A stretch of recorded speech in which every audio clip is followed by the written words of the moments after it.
DeFi Slate team.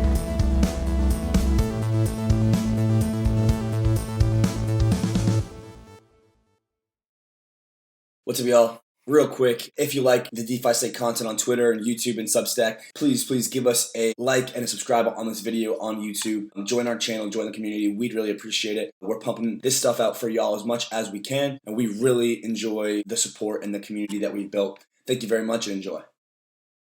What's going on, guys? Welcome to episode 39 of the DeFi by Design podcast. It's been a while since we've recorded what feels like a while, but it's maybe just been a week or two, and we've been working hard on a bunch of new stuff on DeFi Slate, and excited to just keep building and keep pushing through these interesting times. It's bull market times, pullback times, a lot of rug pulls happening right now. Unfortunately, real recently, we've had some interesting ones with the ETH 2.0 contracts. But yeah, I mean, we're pushing through and getting after it, baby. So here we are today with Akin Sawyerr. Akin has been all over the DeFi and crypto space, affiliated with some projects, his own ventures, all sorts of cool stuff. Excited to break that down, see what's going on from his lens. And yeah, I'm also, of course, here today with 𝗵𝗶𝗶𝗵, the co-host. Good morning, Robbie. Good morning, Andy. Yes, plenty of tumultuous times here in the crypto markets. And all around the building ecosystem as well. That's really been the motto as of recently is to survive what could be a downside in a bear market. You know, you just want to keep swimming, stay alive. And really the best way to do that is to get away from the charts and just focus on building and contributing to one or more of these projects and protocols. Don't get distracted by the price and really just have a long-term focus here. One of those guys that is doing a significant amount of building is Akin, who we have on today. So yeah, I'm super keen to hear what Akin is up to. He gave us just a taste when we talked a little while back and touched on a bunch of different projects that all sounded very important and very high impact to the crypto ecosystem. So I will pass it over to Akin for an intro of himself, and yeah, excited to learn more. Thanks for having me, guys. Yeah, so Akin Sawyerr, been in the crypto space for, I'd say, over the last 6 years intently. Well, prior to crypto, I spent most of my career in management consulting and structured finance. So I have somewhat of a traditional background. While I was still in consulting, I got involved with, fintech across West Africa. And so, hold on a second.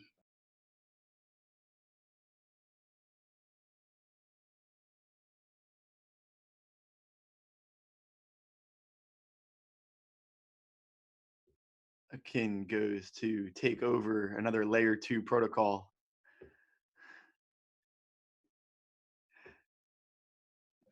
Yeah, sorry about that. Yeah, so like I was saying, spent most of my background in traditional space, and I think about 10 years ago, I got into fintech, primarily in West Africa. I invested in a mobile payments company, and that was sort of my foray into entrepreneurship. I sort of had more of a board level position, but I got to see the adoption and proliferation of mobile money across Africa from the vantage point of sort of being an active board member. And that sort of led me into investing in other projects, advising other fintech projects. So that's kind of first how I got into fintech and got into entrepreneurship. And then along the way, we're looking into remittance markets, because the fintech firm we built out was out in Sierra Leone, and we were getting a lot of inquiries from the diaspora. They're looking for distribution on the ground. So they could get money into the country, but it was challenging moving money within the country, particularly to smaller towns and villages. And we effectively had built a distribution system for money through an agent-led mobile money platform, which basically means you have individuals that essentially act like branches where they help you onboard and offboard, right? So you can receive money from them, you can make deposits. So it's an intermediated system. And we started looking into remittances based on all the requests we were getting, and realized just how broken the system was. A few strong middlemen basically ran the system along with the banks. And at the same time, I was looking into crypto and dabbling into crypto and, kind of going down the rabbit hole and realized, I thought, decentralized finance was going to be the future and would be the place where a lot of solutions will come about that would essentially bank the unbanked, right? Provide financial services and access to global finance to those who up till now, right, which is the majority of sub-Saharan Africa, still don't have bank accounts. So that was my, initial foray into the space.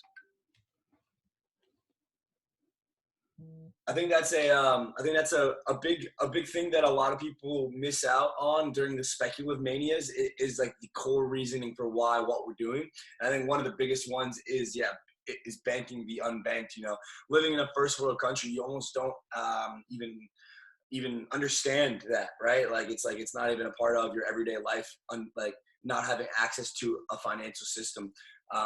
Right. And so when you're able to witness that, it definitely makes the vision and the purpose a lot stronger. And that kind of goes into building, what we're building here with the education platform, all these developers are building, and yeah, I mean, so that kind of led you into your stunt with Barnbridge.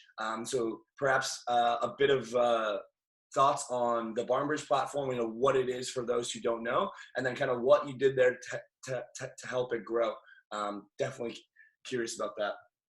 Yeah, so I mean, as a precursor to that, just to give some context, so when I initially got into crypto, it was around trying to solve this remittance problem. I got involved in a startup that wasn't successful, but I sort of kept at it, and I got very curious about governance and how these networks, as they grew, will be governed. And that actually led me into Decred. So I was with Decred for about 1.5 years, doing a lot of work around governance, marketing, it was sort of like anything I can get my hands into to sort of help the network. And I think that's really where I kind of got an appreciation for how, on-chain and off-chain governance was going to be, in my view, really, really important and a big differentiator in the space. So spent about 1.5 years with Decred, and wanted to take a little bit of a step back. I think my timing was fairly decent. So about May of last year, I kind of took a step back from Decred and sort of looked back into DeFi, right? So there are lots of projects that I've been following or got involved in, during the ICO boom that are now beginning to launch. Launch mainnets, have beginning to find product market fit, and so sort of caught that DeFi summer wave. It was a busy summer last year, even in the midst of COVID. And so that eventually led me into Barnbridge. And it was just happenstance. I'd been involved in the synthetics community, had seen a tweet that Kane put out about Barnbridge, I think sometime in September of last year. Ignored it for a little bit of time, but eventually sort of found my way into the Discord. And, I was one of the early, first few people in, or early people in, and there was a lot of conversations around governance and thinking about building a governance system, a DAO first approach, which, was, definitely piqued my curiosity, right? It was an opportunity to sort of start from the ground floor and help to design a, governance system, right? I mean, based on the experiences that I'd had at Decred, some positive, some sort of like learnings. I thought it was an interesting opportunity to sort of support them through thinking through governance initially. And then from the product side, it's really structured finance, right? It's structured finance on chain, which also just, was, I spent between Fannie and Freddie in secondary mortgage, I spent about 4 or 5 years.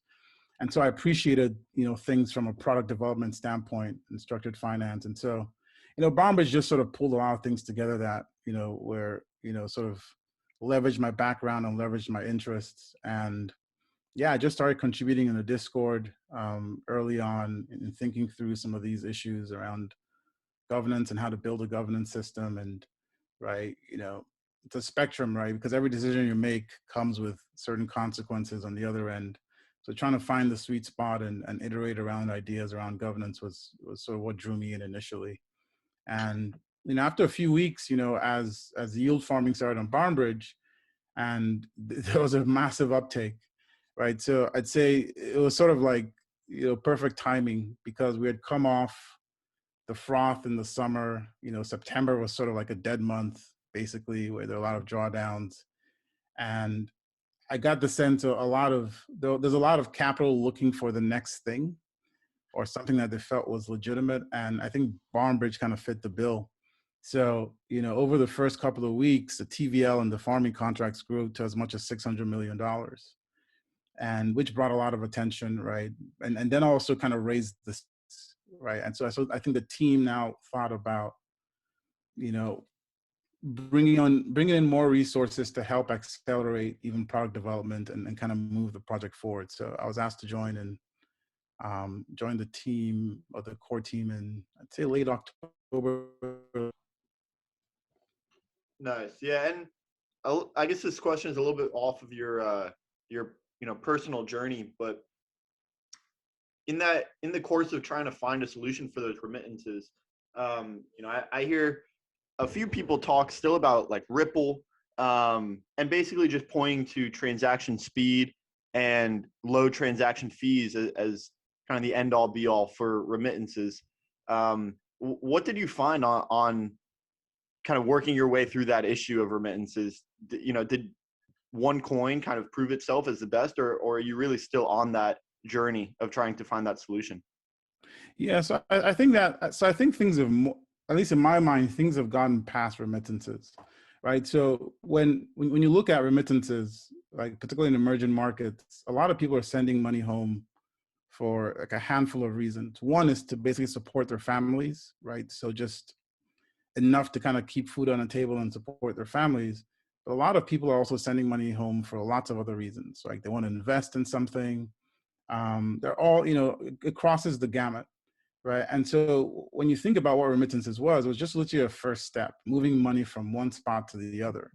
Well, once that capital arrived, like you need to do something with it, right? So I think people have, with the proliferation of DeFi, right, I think people have looked past remittances, which was basically the first problem to solve, and now realizing that they could subscribe to a whole new financial system that they never had access to before, right? And you were saying earlier, and I don't think a lot of people appreciate how challenging it is for people in emerging markets to access financial services.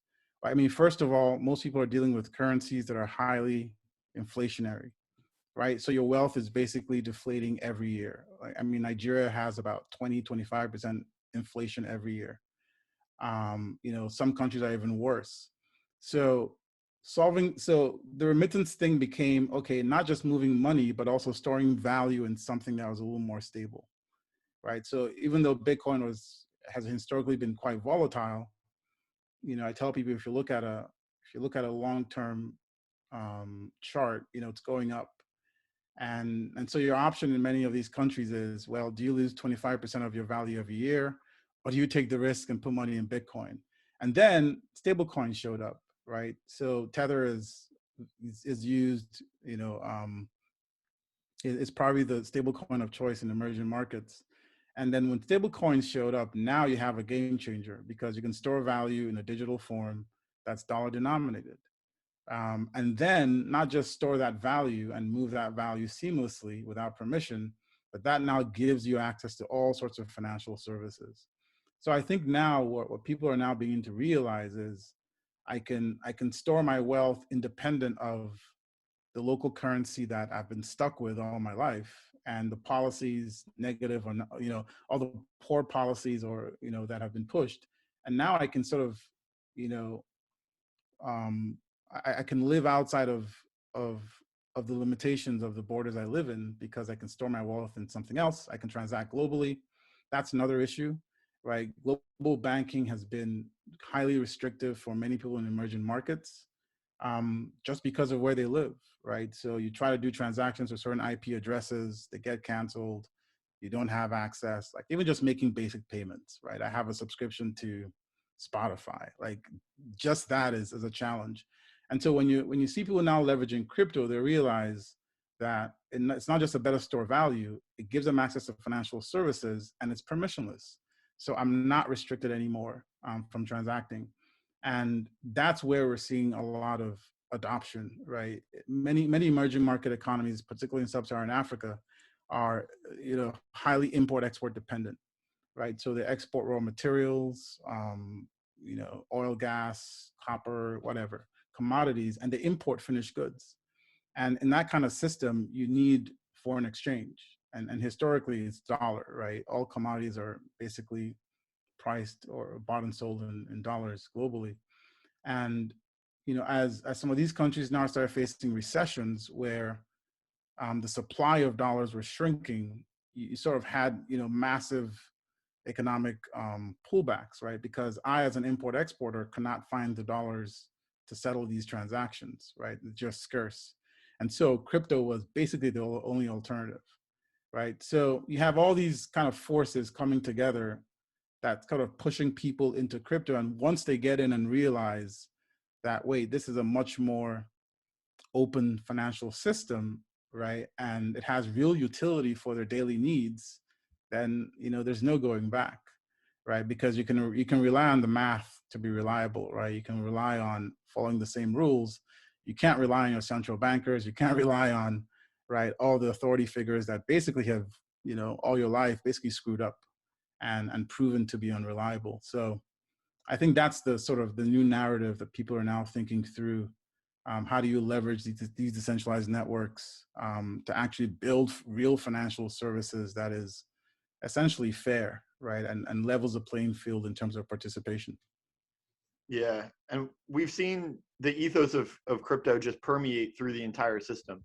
Permissionless, open, and really access for all, which, although kind of is diluted in, right, these high froth moments, gas gets very high, and we can see that there are still participants that are priced out. That ethos and that philosophy still, pertains through and motivates developers towards a certain vision. I'm curious, kind of, from your experience in working with underbanked countries, some of the trends that you've seen like what's in demand in those African countries you're working with, and how you see that really transitioning into some of the future of crypto.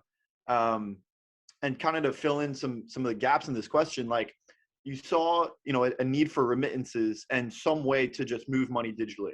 And really that problem was solved with Bitcoin, but now it's evolved past that remittance problem into more of a store value and more of a DeFi type of narrative where there's some more that you can do with this money. What are some of the trends that you see in sub-Saharan Africa and these underbanked countries, and where do you think it's leading in terms of, what problems are still to be unsolved, and are those solvable by Ethereum, or is this, kind of taking us in a new direction that'll be completely foreign to us when it manifests itself in terms of crypto technology? Yeah, so I mean, I think when you look at sub-Saharan Africa, right, it's probably the youngest population in the world, right? So you have the highest percentage of people under, 24. And a lot of these young people have grown up in the same way that millennials everywhere else have, right? They've had access to the internet. They know what's going on globally. They have access to information. They're seeing the same things everyone else is. And they're also, a precursor to crypto was the democratization of information, right? So there's so much content that you can leverage and you can learn from, right? Whether it's on YouTube or whatever it might be. And all these young people are looking for, a better future, right? And don't want to be limited by access to just no jobs. Like, I mean, look at Nigeria, the largest country in, largest population in sub-Saharan Africa. Unemployment is, depending on what number you look at, is around 30 or 40%. And then you have underemployment on top of that. So you have all these young people with very little to do. They're looking at what's going on in the world and they're realizing, look, I'm intelligent. I don't have a lot of opportunity, but I can self-teach myself to code if I can get a laptop. I can, I can learn to provide, whatever services it might be, whether it's being a YouTube influencer. Like, so there are all these like creative type jobs that are now accessible. And what crypto has now brought in is a layer that lets you be paid, right? So you can be a developer in some African country that's really good at what you do, and you can essentially be a freelancer and work for projects globally and get paid, right? And the friction there used to be high, right? Okay, how do I pay some guy in the middle of nowhere in some country where I've never even heard of the currency before, right? Or the currency doesn't even have liquid markets. It's not traded in global markets. Like, that's a huge problem. And going through the formal banking system was, just terrible and a nightmare, even for established large global companies. They have that problem until today. And so when you bring in crypto and you remove that friction, all of a sudden, right, all these young people are now enabled, right? They can trade, they can buy things, they can add value and get paid. And, I think, out of necessity, right, when you have a lot of time on your hands, like, you try to find things to do. Like, you want to be productive, you want to like find a means of income. And so these people have spent a lot of time just sort of like where they have access, trying to figure out, hack a way into a system that has been exclusionary up until now. And so I think what we're now beginning to see is people realizing that you put in a certain amount of effort, whether it's in learning something, and you can get paid for it. And as long as the quality is of a standard that someone's willing to pay for it, then you can get paid. Like, the payment layer is no longer like the friction point. It could be improved. Like, we don't have a perfect system, but for the young African and, in some country, like, it's a world of difference.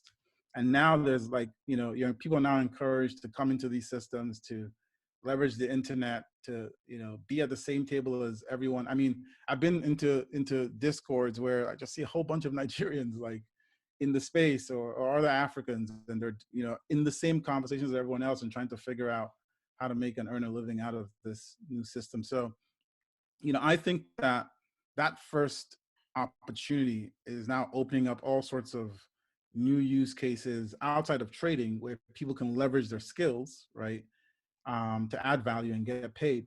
And I think from that, now you're getting an acceleration of innovation, right? Because now you have people who have the skills, right, who might have spent time learning how to code in Solidity, seen a few products themselves, and they're now trying to build solutions for the locales they live in, right? So imagine, you have a critical mass of people who now understand DeFi, operate within it, are beginning to learn to code.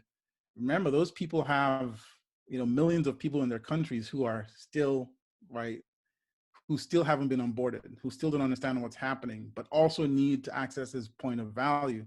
So, you're seeing a lot of intermediaries show up. Well, I know how to do this for myself. There's nothing stopping me from helping others, right? And so it might start off with these intermediate systems where everyone now is an agent. Everyone now has, people now know a guy who can help you pay for a global transaction, even if you don't know how to do it.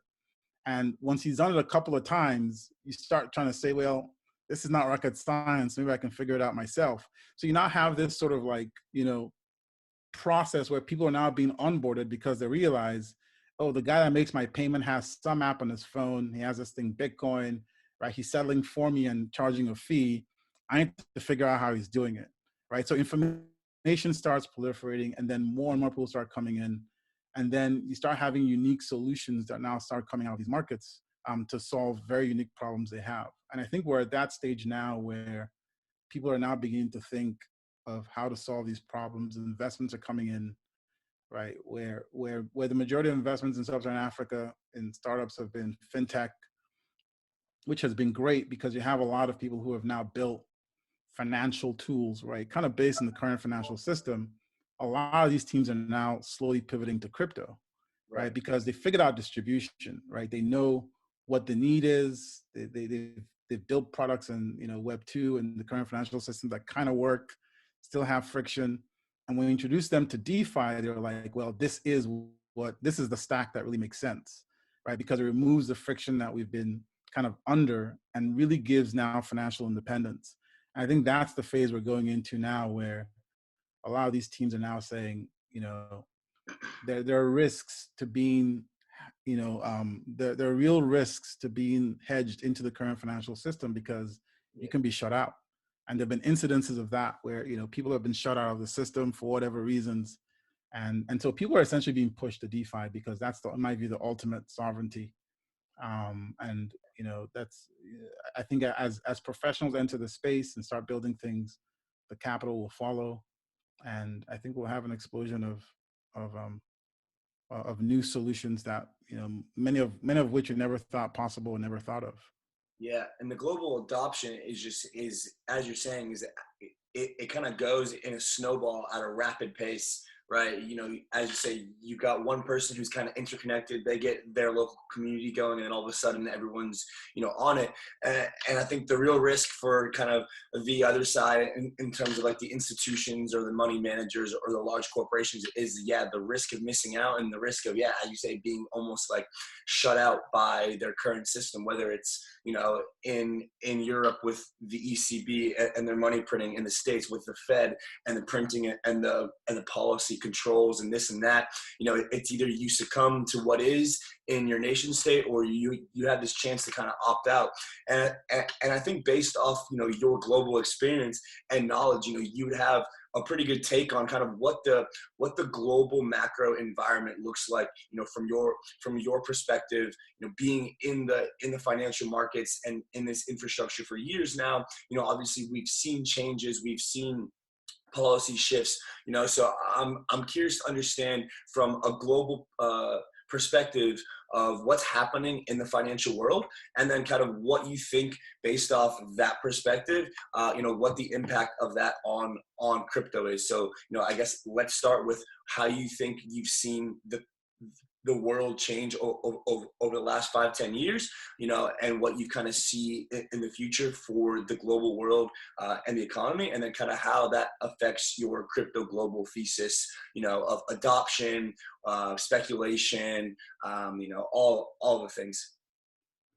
Yeah, so I mean, I think that, of course, the global macro financial system is the context, right? Everything sort of springs from that.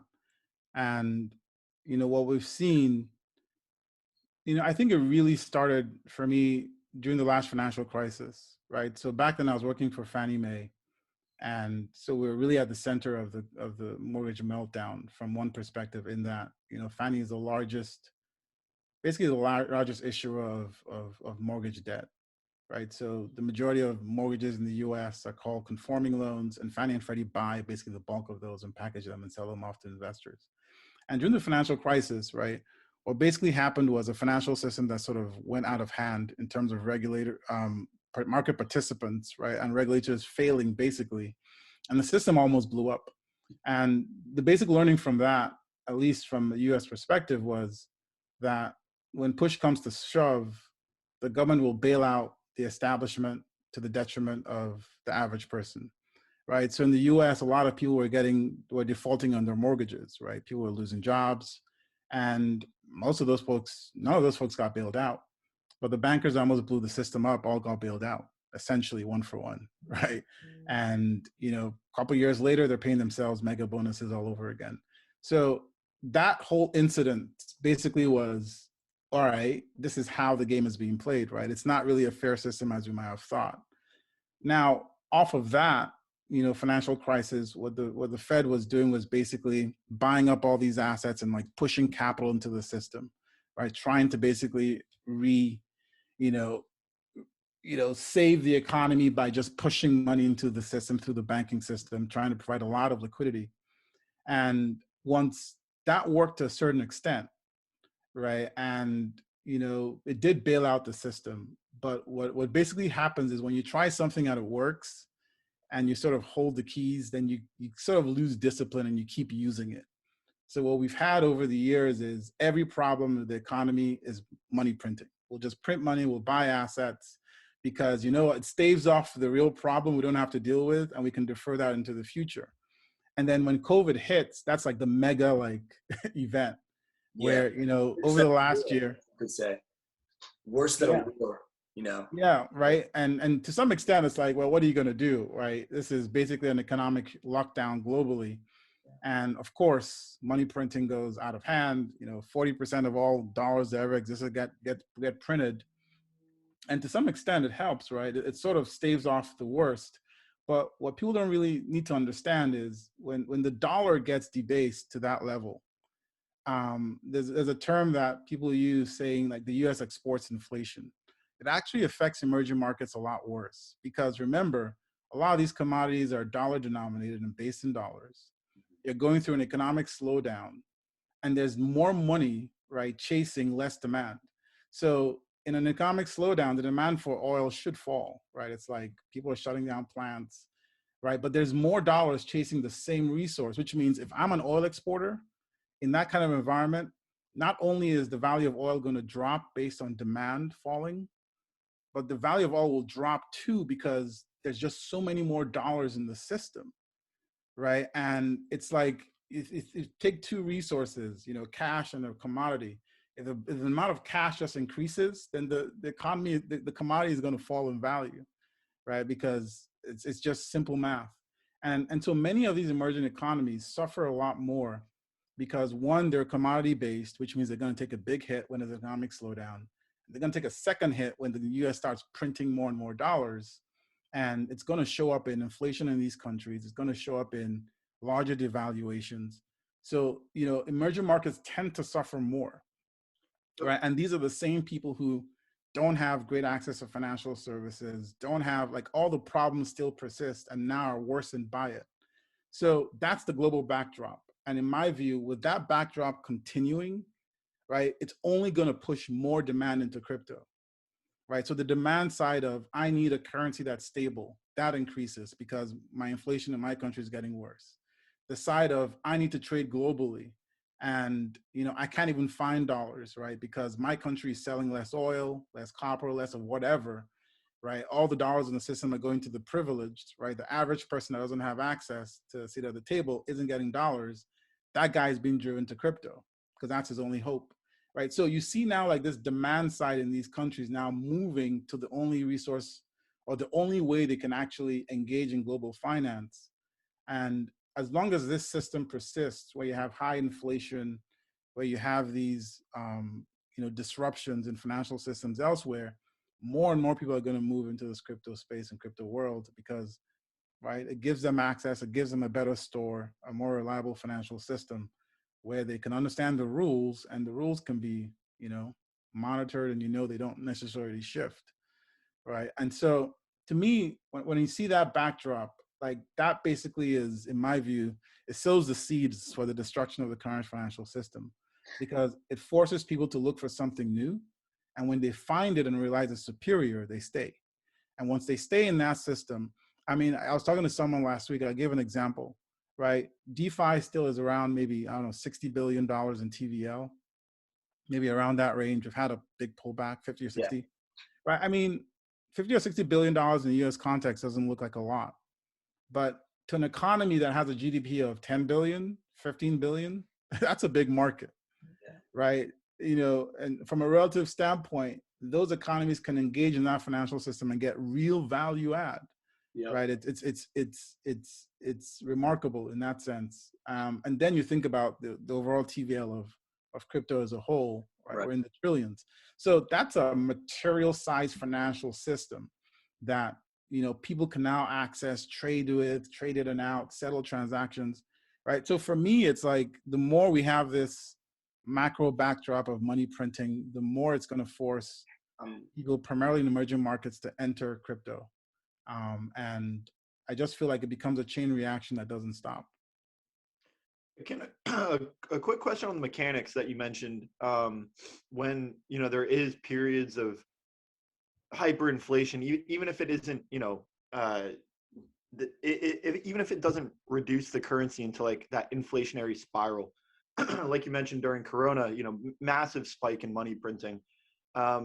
When, you know, that we talked about how demand is dropped, right, in periods like Corona, and then that is going to drop asset prices, and then further when a currency is inflated, that's going to drop asset prices as well. I'm curious kind of how to the individual, not the corporation, you know, why is that such a bad thing? Excuse me. Why is that such a bad thing? asset prices dropping, clearly if inflation is going higher, that's going to mean that the asset prices are actually increasing. So I guess the question here is, inflation is causing these asset prices to go higher. Less demand is causing these asset prices to go lower.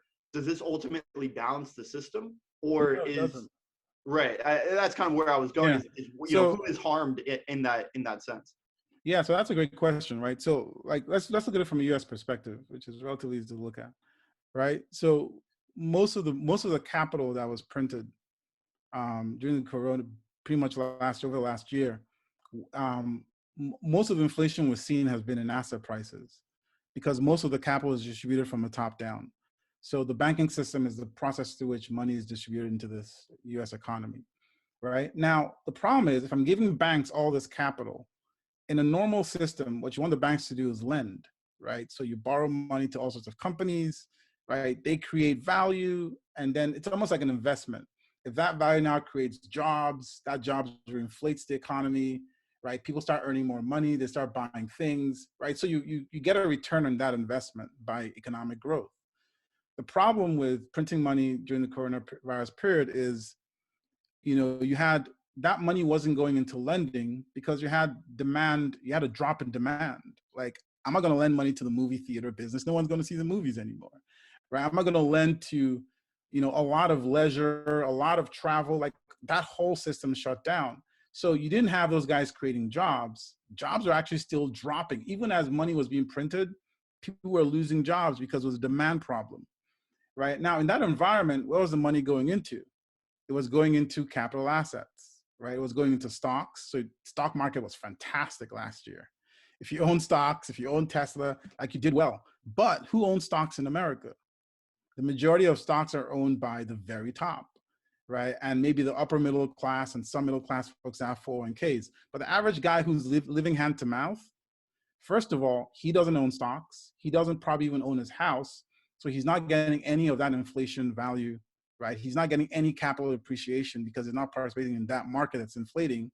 And by the way, that same person didn't even have a job. Like, they probably lost their job and they're living off of an employment that the government is funding, right? So the federal government now added some more money to unemployment. So a lot of people, they basically said you can't, they curbed, a lot of people who were behind on their rent. The government is basically paying your rent.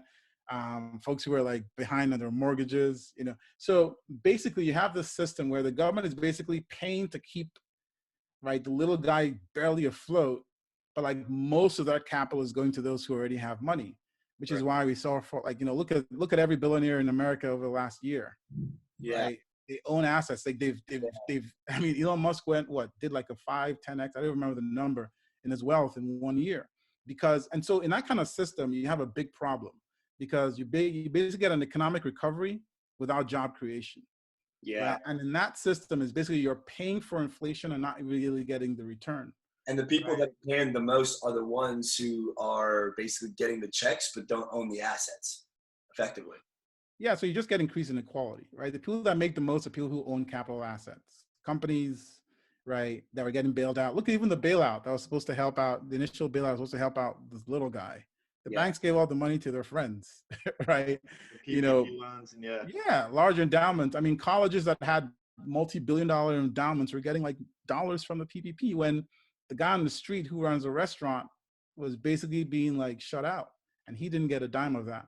So you have this system now that is basically broken, right? And so that's an example of the dislocations we're seeing happening, where inflation is bad because it's making the rich richer, and it's not really solving the problem around jobs, which you really can't solve in a pandemic, right? You can't force jobs to be created where there's no demand.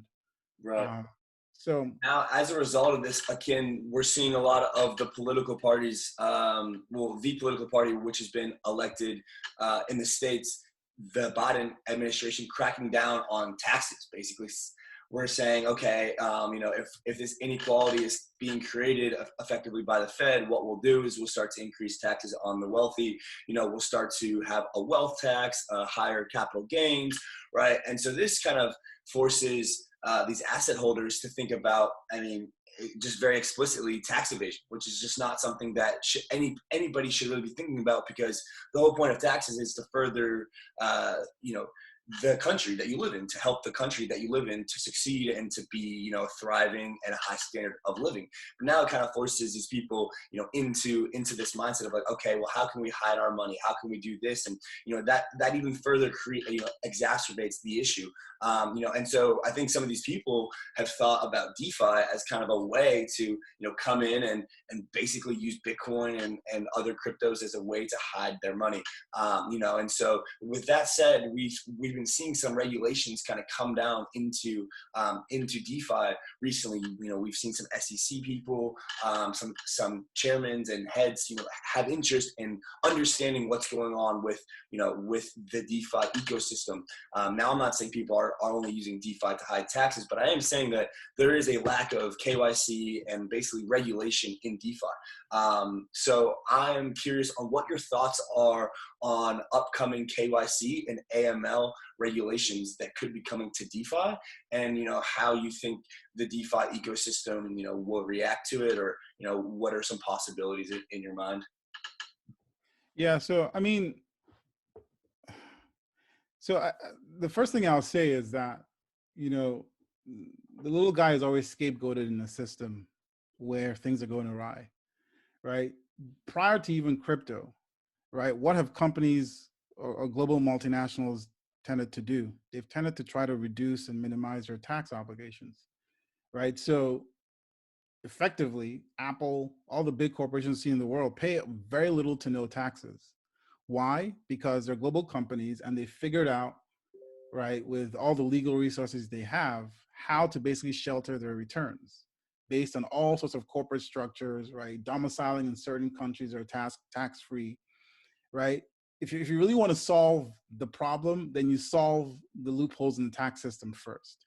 You go after the big corporations and the 1% that basically, regardless of the system, have always found a way around, you know, not paying their fair share. You know, the average person who has a job who's making $60,000 a year, you're probably paying, you know, good between 20-25% of your income in taxes. The average corporation is paying nothing near that. It's probably closer to like single digits, or, you know, the smartest companies are paying close to zero.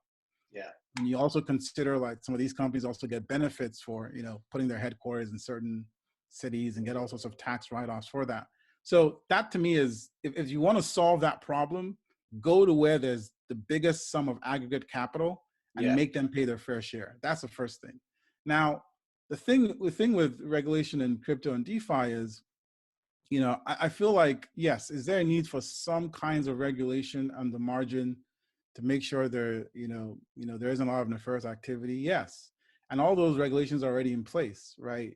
When people come in and out of the current financial system, there are lots of laws on curbs, right? So when you're on and off ramping, I think that's basically where a lot of the regulations are sort of optimized for, right? But the big narrative of crypto is not that criminals are using it or people are using it nefariously, right? A lot of information is on chain, right? And in fact, right, there have been recent cases where criminals were caught because they use crypto, right? The regulators have had much greater success in catching crimes leveraging crypto as payment systems than they have using the current banking system. And by the way, the current banking system supports the most criminal activity we'll ever see in the world. Like most of the fraud you see in the financial systems is supported by the banking system, primarily the US banking system, because most crimes in the world are supported by the dollar. And so if you really want to like say, we're trying to like, you know, raise a flag against crime, then go to the banks and, you know, tighten the screws on them. Because every year in, year out, banks are paying billions of dollars in fines for, you know, supporting and moving illegal activity. I don't see the regulators whose primary job it is to sort of regulate that system, you know, raising a big stink about that.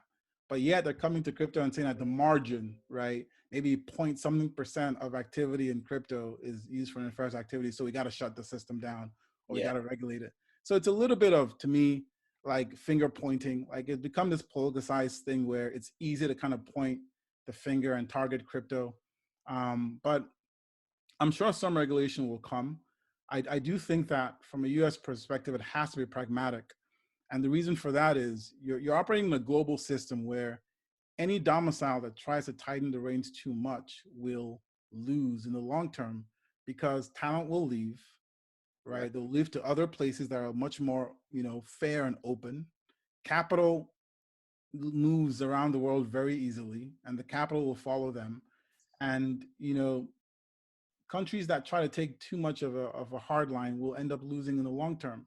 And I do think that, crypto and decentralized networks are the future, right? It's a new technological platform that has so much value that, I would think from a US perspective that we're pragmatic enough to say, sure, let's try to find sensible rules and regulations that make sure it's fair, that, remove some of the fraud we see in the system. That's just like outright fraud. Fraud is fraud.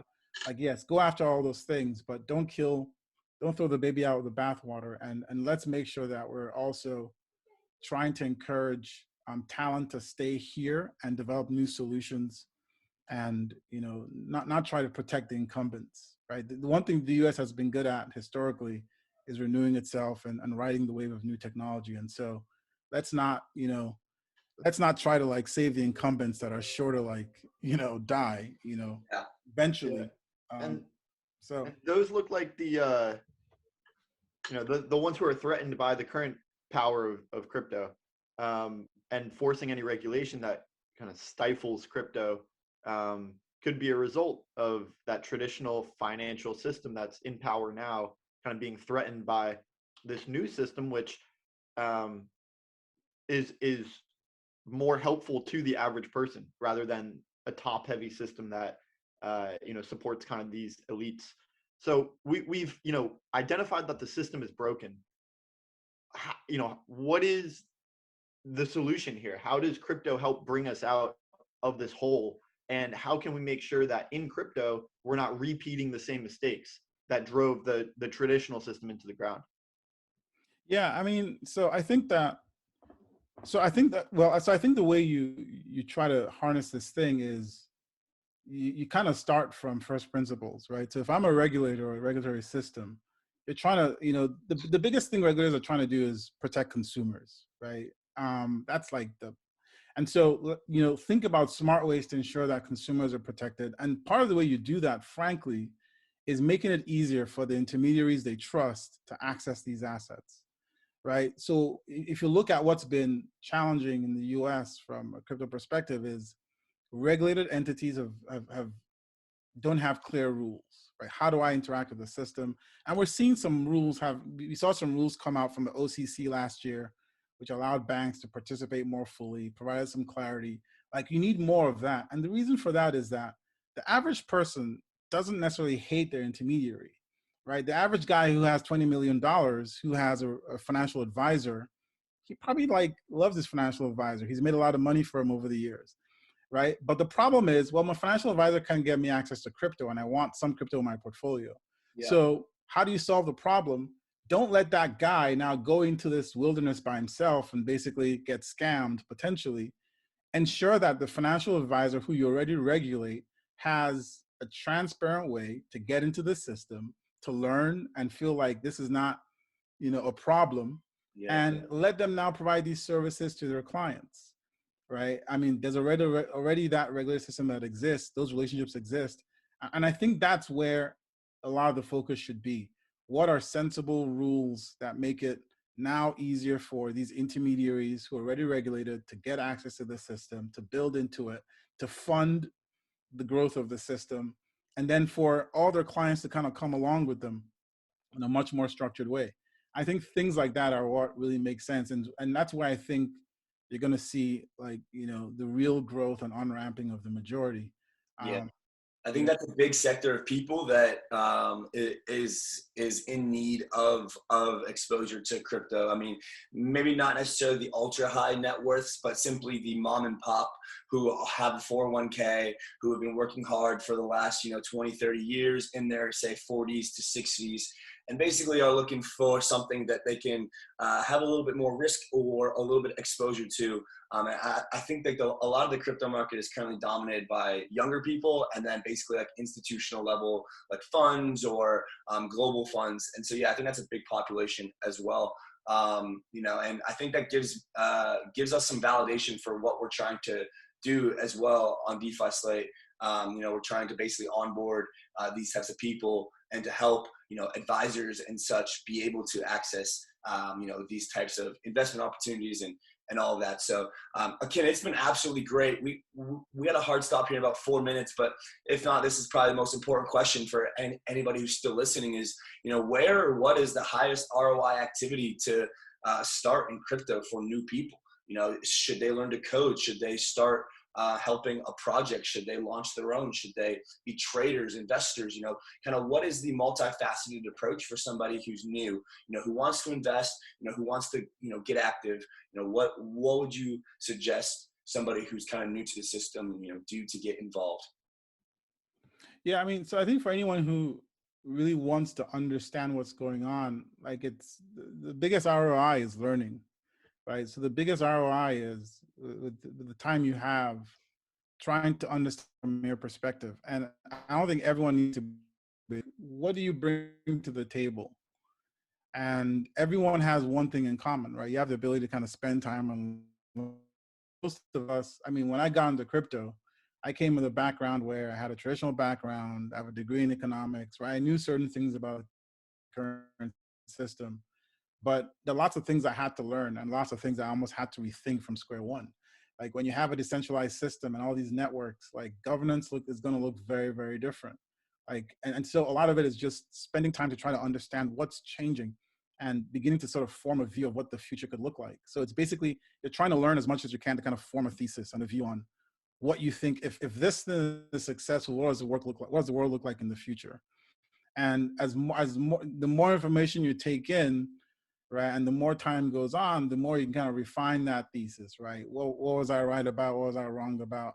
But I think for the average person who has time, right, if time is available, like spending time and building your own network of sources where you can learn, like listening to podcasts, following key people on Twitter, beginning to look at projects you think are interesting, going to the Discords, going to the Telegrams, ask questions, interact, right? To me, that's the biggest ROI. And the reason why is that the people who have the most information and sort of build a level of understanding, it gives you a way to assess things going forward, right? So if you want to be an investor in the space, for example, like you need to understand these protocols, right?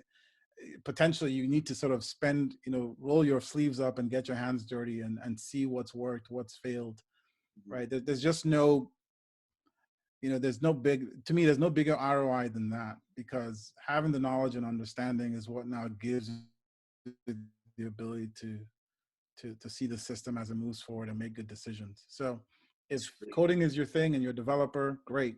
That's a great way to sort of join as a builder.